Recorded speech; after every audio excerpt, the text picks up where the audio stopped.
Welcome to the deep dive. If you just stop and think for a second about your digital life, AI isn't some far-off thing. It's Mhm. uh, it's basically running the show, Mhm. right? Your social media, what pops up on streaming, even those ads that feel spookily relevant, Mhm. they're all driven by these AI systems. Yeah, absolutely. Recommender systems, persuasive tech, decision support. Hmm. They're constantly making these little and sometimes big choices that genuinely affect your day to day. Right. And well, for any of that to work, these systems need to have some idea of you.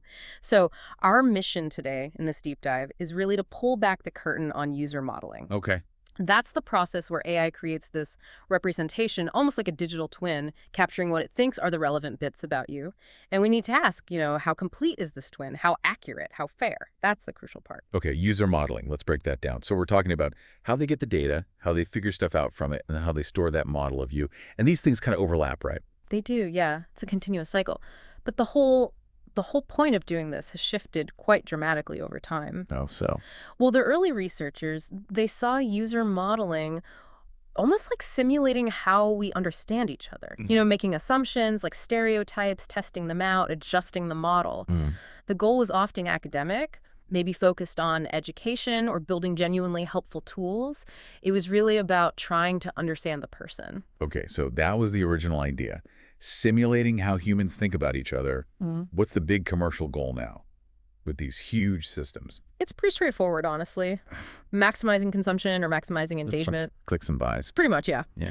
The drive has largely shifted away from that deep cognitive simulation towards click rate optimization. Mm. When you scale up to billions of users, nuance kind of gets thrown out the window for statistical efficiency. The system doesn't need to know you, like, as a whole person anymore. It just needs a profile. It's good enough statistically to predict if you'll click or buy or watch for another minute.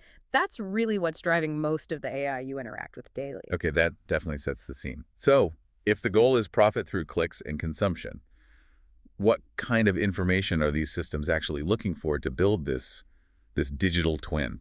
Well, it goes way beyond just your age and where you live. I mean, sure, there's the basic stuff, the traditional demographics and roles, simple stereotypes like urban professional or student, quick starting points. But it digs deeper than that, right? Into things you wouldn't necessarily share easily. Oh, absolutely. Much deeper.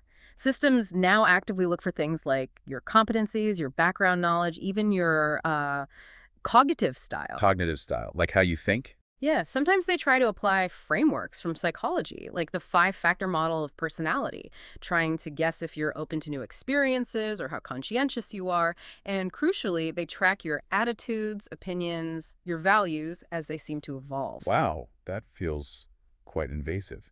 And then there's the stuff specific to the app or service itself. Exactly. Your obvious tastes, music genres, artists you like, or if it's, say, a health app, it's tracking food preferences, maybe ingredients you avoid, exercise habits. It builds this really complex, multi-layered profile of your digital self. So how do they actually get all this personal stuff? You mentioned different levels of reliability. Yeah. The most reliable is when you just tell them directly. That's right. That's the data you consciously volunteer. Your age, maybe your education level on a profile, goals you set in an app, or, rating a movie 5 stars. You provided it, so it's generally considered reliable. But I guess most of the data gathering isn't that direct. It's happening more quietly in the That's background through observation. That's where the bulk of it comes from. Observation is just tracking what you do. Clicks, purchases, how long your mouse hovers over something, songs you listen to all the way through, time spent watching a video. Uh-huh. This is gold for them. It's relevance feedback.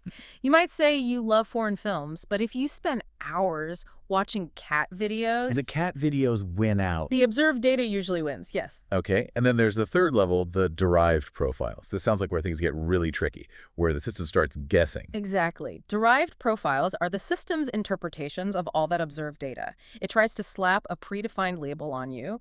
Based on the news sites you visit, it might infer your political leaning. Based on what you buy, maybe your dietary habits. But it's just an inference, right? Not a fact. Precisely. It's statistical guesswork. Mhm. It involves uncertainty. The system doesn't know you're a vegetarian. It infers it, say, with 90% confidence based on your grocery orders, and it can be wrong. And tying this back to that commercial shift you mentioned, even if the original goal was helping people learn or improve, The current reality is that it's just easier and more profitable to reinforce what you already do. That's often the path of least resistance, yes. Encouraging existing habits, keeping you in your comfort zone, is often the most efficient way to drive those clicks and sales. The system is frequently designed to keep you doing more of what you've already done. Right, and that's where the problems really start to surface, isn't it? Yeah. If the model is based on these inferences, these guesses, and it's designed to just keep feeding you the same stuff, Yeah. what happens when the model is just wrong? Yeah. It feels like the digital equivalent of someone making a really off-base, maybe even offensive assumption about you, but you can't even talk to them about it. That uncertainty around sensitive characteristics is a massive challenge. Using these inferred categories doesn't matter if they're right or wrong, can easily lead to discrimination or just feeling really misunderstood or offended. Yeah. You might remember that classic example from, gosh, way back in 2002. The article, My TiVo Thinks I'm Gay. Oh, yeah, I remember that. Right. The user hadn't told TiVo anything about his orientation, but based purely on the shows he recorded, the system had apparently put him into this hidden category it used for recommendations. And that just felt weird and invasive, even back then. Hmm. It perfectly captures that tension between what the system thinks it knows based on patterns and who you actually are. No asking, no context. And regulations have tried to catch up. Like the GDPR in Europe, it explicitly prohibits using sensitive inferred characteristics for certain things. But platforms find workarounds. Like what? Well, they might not store a label like political activist, but they can store expressions of interest that Yeah. you liked or followed a certain political group's page. Functionally, it lets them target you in much the same way, just using slightly different language. It's tricky. It sounds like the early folks working on this stuff saw this coming. They talked about something called scrutability. Yes, scrutability. It's a fundamental concept. The idea is that you, the user, should be able to see and control what observations the system uses about you. You should be able to understand the assumptions it's making. Okay. And critically, understand how those assumptions are affecting what the system does, the recommendations it gives, the information it shows you. So you can challenge it if it's wrong. Exactly. Without scrutability, the system is just this black box making decisions about you, and you have no power to correct inaccuracies or unfairness in your own digital profile. Honestly, we're still struggling to build systems that truly offer that level of transparency and control. And making it even harder is this basic limitation in current AI, right? Yeah. It's really good at one type of thinking, but not another.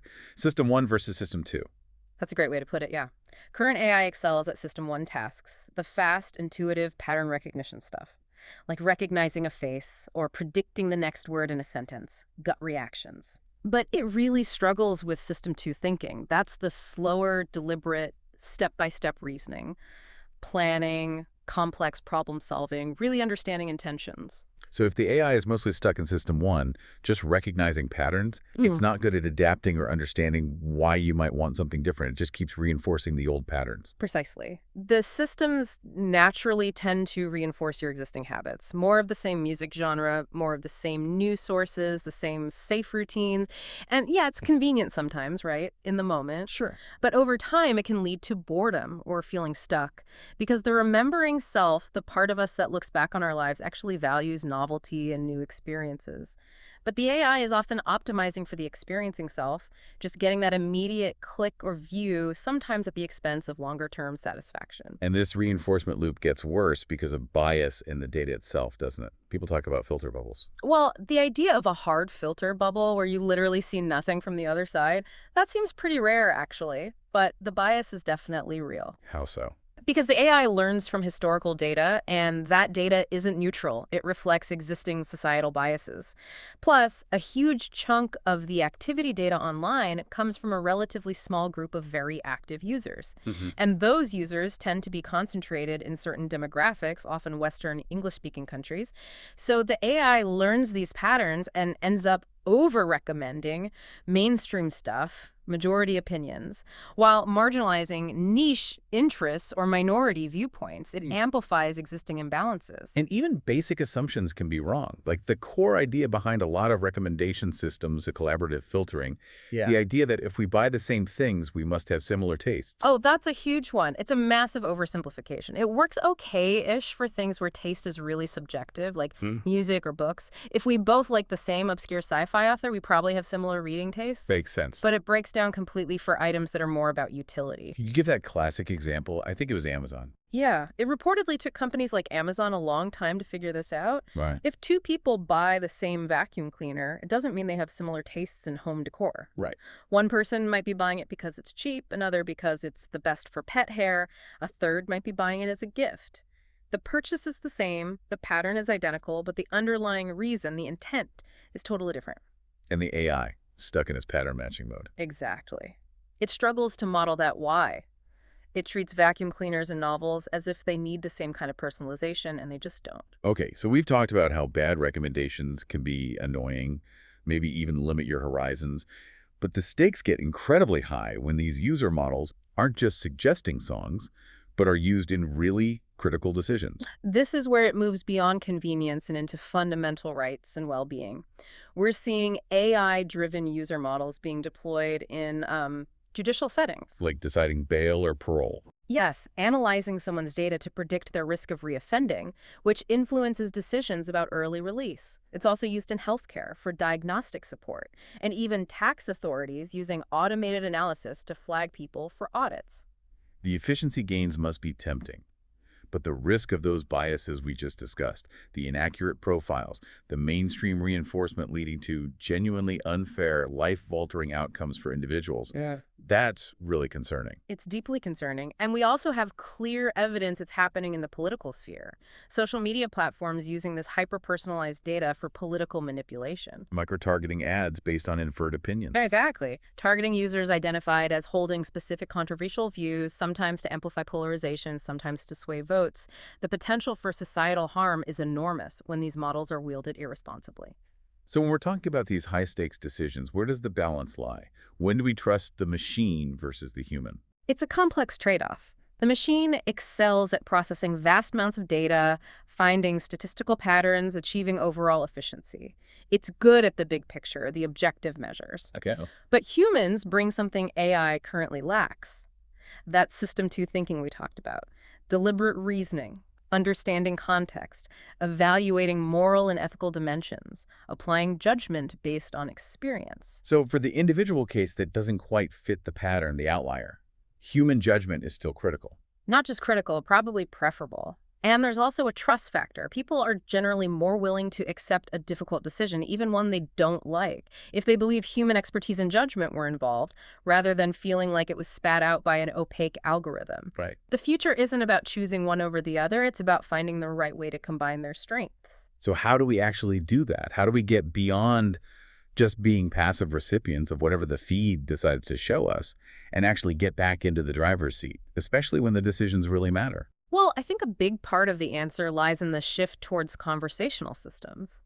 The rise of voice assistants, and especially these powerful large language models, LLMs, opens up a really exciting possibility. You mean talking to the AI? Exactly. Yeah. Moving towards a dialogue-based interaction, which could eventually replace this passive feed-based model we're mostly stuck with now. And why is dialogue so important here? How does that change things? Because dialogue, by its nature, supports interactive decision-making.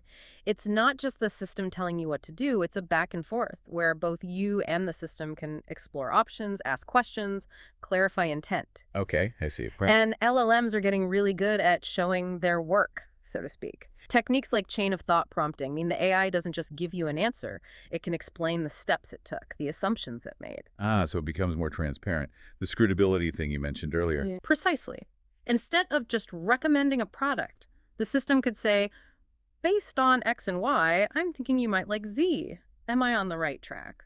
Or even express uncertainty, I see you're looking at this, but given your stated health goals, are you sure that's the best choice? That feels fundamentally different, like a conversation, not just an order. It is.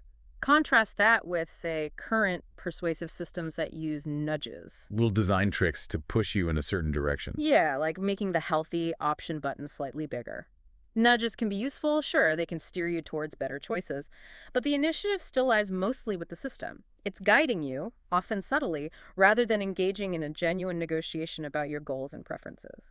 So ultimately, this whole process of personalization, it's not just about you. It's always this kind of negotiation, isn't it? Between what you want, what the company wants, and what the platform itself is optimized for. That is the crucial takeaway, I think. Especially when the stakes are high, we need to flip the script. We need to start thinking about user modeling and automated decision making as fundamentally a human activity that has AI in the loop, supporting it, Not the other way around. not the other way around. The human goals, the human values need to drive the process. And dialogue, true dialogue, seems like the most promising way to make that happen. So to wrap this up for you listening, AI user modeling is incredibly powerful, incredibly efficient at sorting through data and optimizing for things like engagement. But we've seen it's built on patterns from historical data, often biased data, and relies heavily on inferences and assumptions that can be flawed, which means people who don't fit the common, statistically average, often profit-driven model can end up with recommendations that are just okay or worse, face unfair outcomes in really important situations. Which leads us to a final thought, something for you to consider. Knowing that almost every personalized experience you have online is actually a balancing act between the platform's need for profit, the vendor's goals, and your own actual needs and satisfaction. How can you start to push back? How can you use this understanding of the underlying models, their biases, their assumptions, to demand more transparency, more control, more actual dialogue? Moving away from just passively scrolling the feed and actively engaging, well, that really feels like the next vital step for making AI truly human-centered.